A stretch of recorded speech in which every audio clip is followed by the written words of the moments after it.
Uh, Nomalanga Sitole, thank you so much for making time to chat to me today. I appreciate it.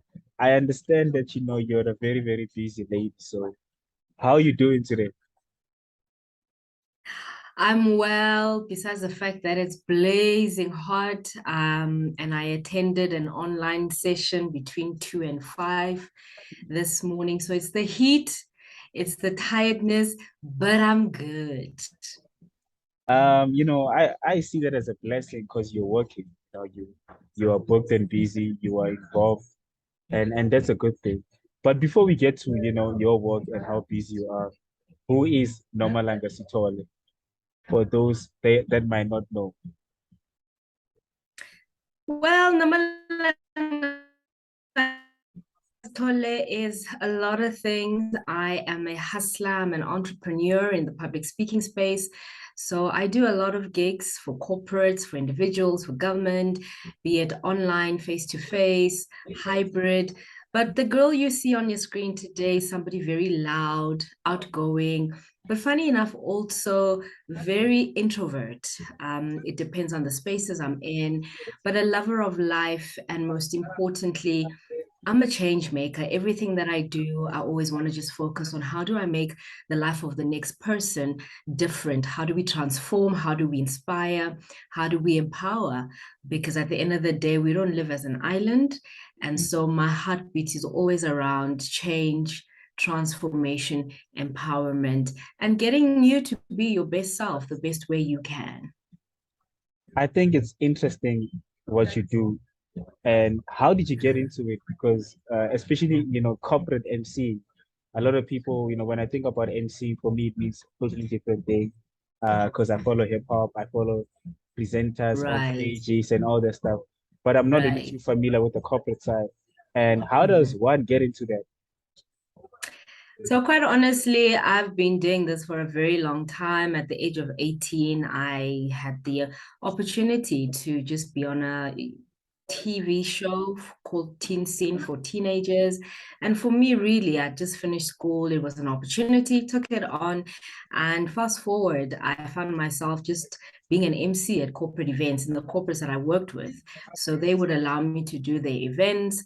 And then 2015, after 18 beautiful years of corporate employ in many companies, I decided to take the leap of faith and begin the business, The Voice Within, literally to use my voice. And that's how I got into the corporate space. It's something that literally just happened as I was working, as I was doing what I love doing, whether marketing, whether sales, with whatever job that I had, I always was in your face. And if they needed someone to speak, the microphone was there, Nomalanga was there.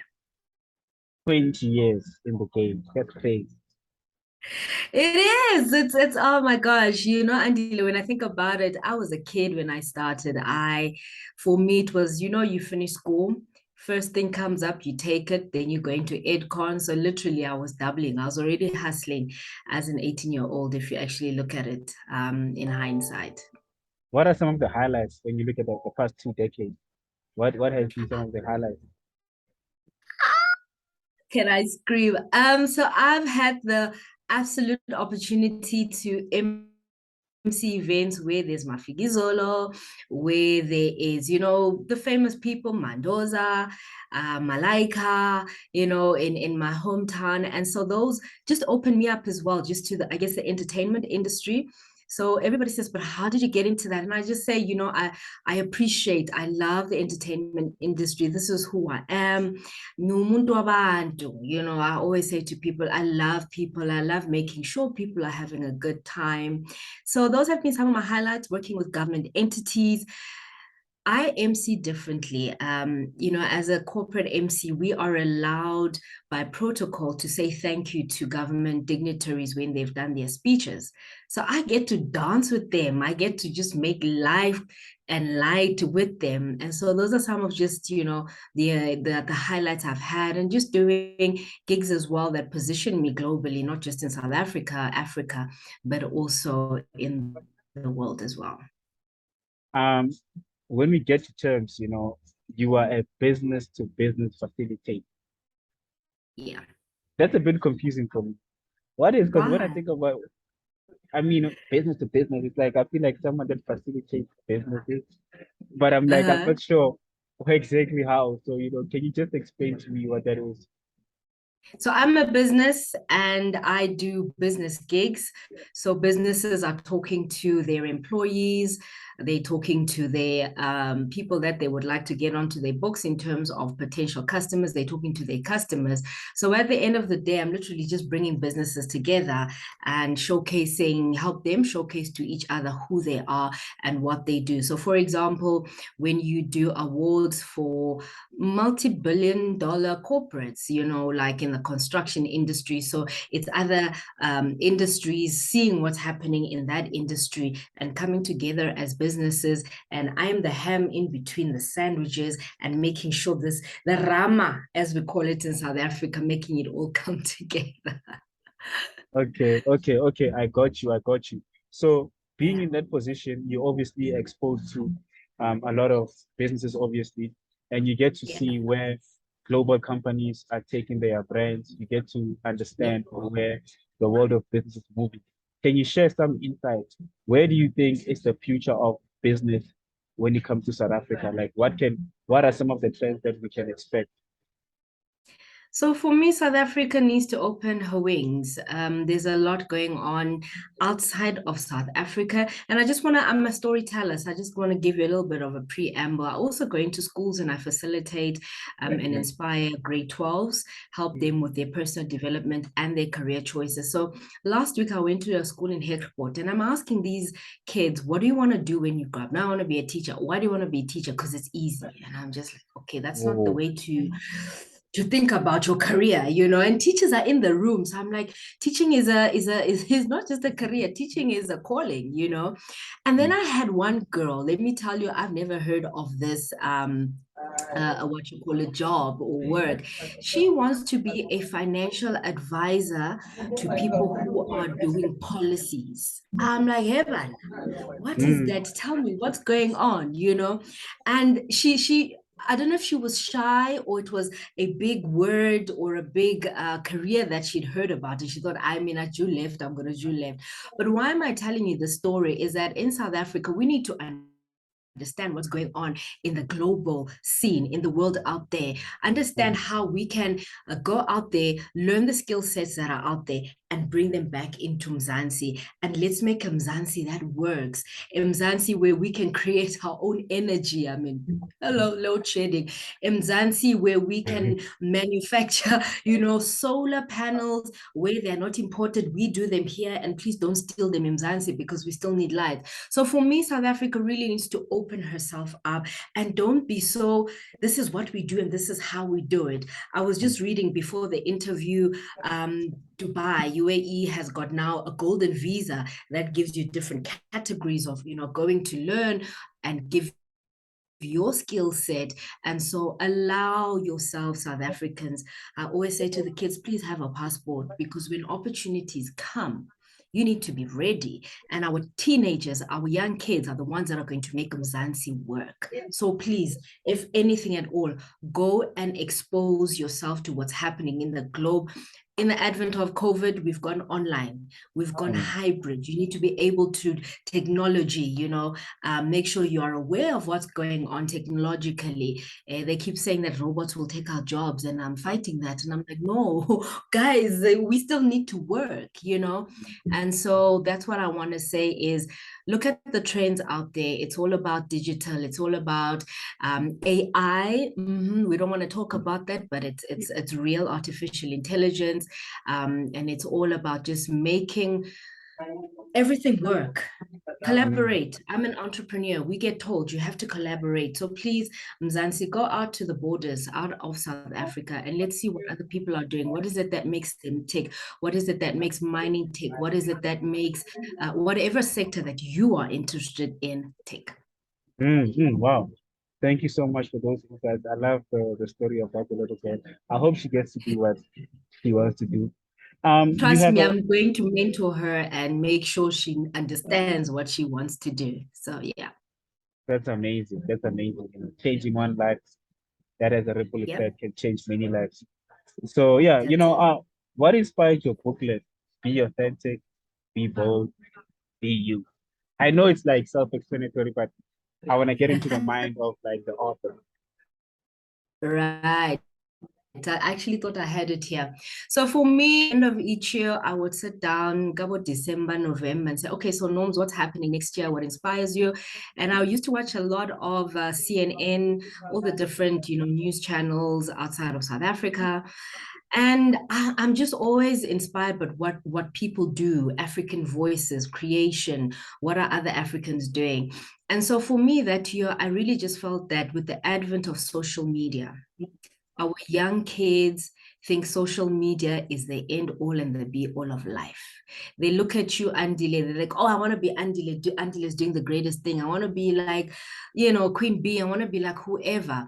But my question is, you see the glitz and the glamour in social media, but you don't know how much work has gotten into that person getting into the space they are in.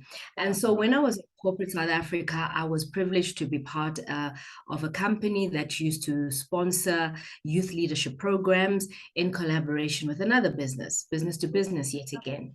And so we'd take 45 children to Camp Estenga, Zingwazi Beach, and we would teach them life skills, Mm, what is it that you're going to see out there in the wild world?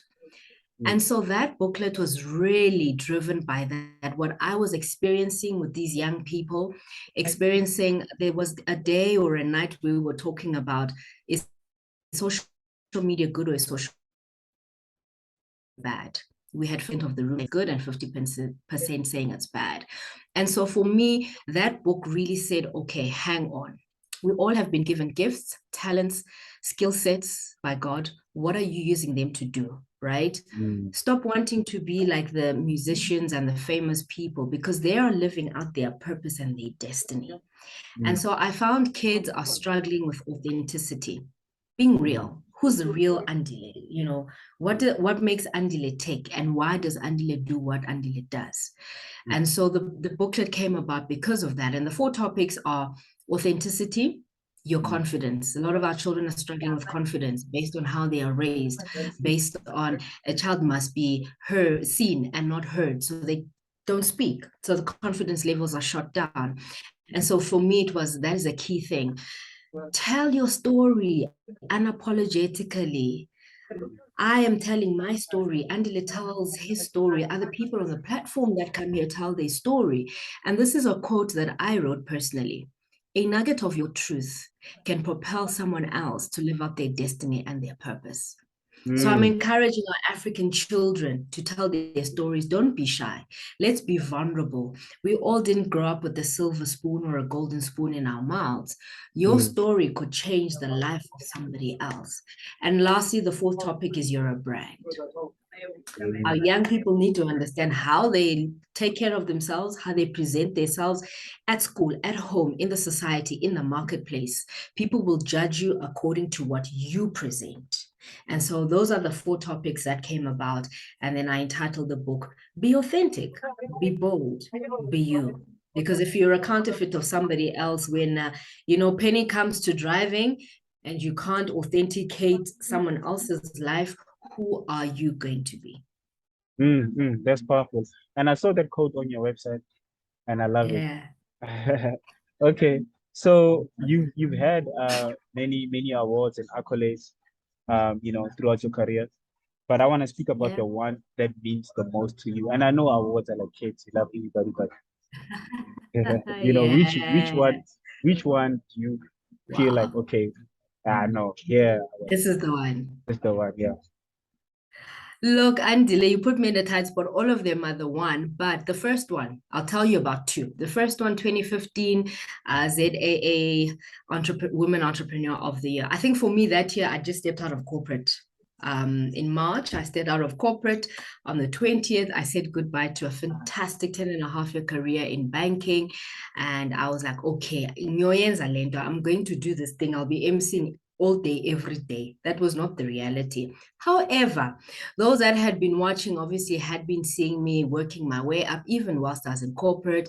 And that for me solidified the jump solidified my leap of faith. It rubber stamped, confirmed, okay, you're on the right path. Last year's one, Standard Bank Top Women Entrepreneur. Can I tell you that one is like humongous because I literally just entered. I've learned over time, don't be scared. Even if you look like you don't qualify, just enter. I sent the emails, I sent everything that they needed. There was a gentleman walking me through the journey. And boom, the next thing we were told, okay, please log on the 4th of November, I think. That was literally 2 weeks before my birthday. I'm an 18 November birthday. I was sitting right here where I'm sitting as you interview me, all dressed up and beautiful. And to be announced as a finalist, I already knew I was a finalist, but to be announced, there was 14 of us that made it in that category. To be announced as number 3 out of 14 was like, what? Wow. Second runner up. I'm here in the house. I've got my younger brother who stays with me. I was screaming, Andile screaming, but he couldn't hear because I think he had headphones. But that for me was the best birthday present ever. It again solidified that what I'm doing, I am in the right place at the right time. Wow, that's amazing. And congratulations again. I hope you have it on your wall somewhere. But yeah, tell me, We do that. We got certificates via email, electronic again, digital platforms. So I just need to print them and like really make them big. So yeah. yeah, no, you should print them. You have to. You have to print them, Yeah. Tell me about your company. Um, Mm. and I love the name, it's the voice within.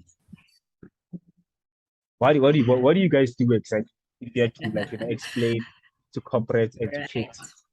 Yeah. Fantastic. So when I stepped out of corporate and took my leap of faith, I was looking for a name that would really resonate in the marketplace. So I speak for a living, that's what I do.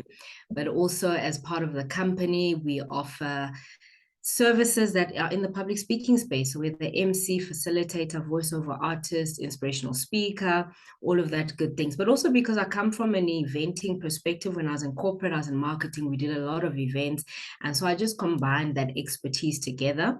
And the name that came about was The Voice Within Shamar Events, and that is God's voice inside of you coming out. And that's how I named the business. It trades as The Voice Within Nomalanga Events, but shortened to The Voice Within. And so, literally, we are a communications company. Besides myself being the founder, I also draw on the strengths of industry alliances, people that have been doing eventing for the longest time ever. And we collaborate so that we make sure your events are talked about long after they're done. From an emceeing perspective, I'm the one that does it and make sure that when we're in events, people think, hey man, where have we been? Why can't we go back? And so literally that is who the voice within is. We help you communicate your message, communicate what you would like your brand to stand for in terms of your events and your people that you want to get on board, be it your staff and be it your customers. At the end of the day, everyone is looking for bottom line, revenue, sales, and profit. And that's how we fit into the B2B. Wow, amazing stuff, man. And yeah, congratulations to you. And I think your story is very inspirational. I have one last question for you. So Yes. it's the year 2022, and I'm sure you get this question a lot about those Yeah. kids that you talk to. They look at you, they're like, but I want to do what is the first Yeah. step? I'm about to finish matric.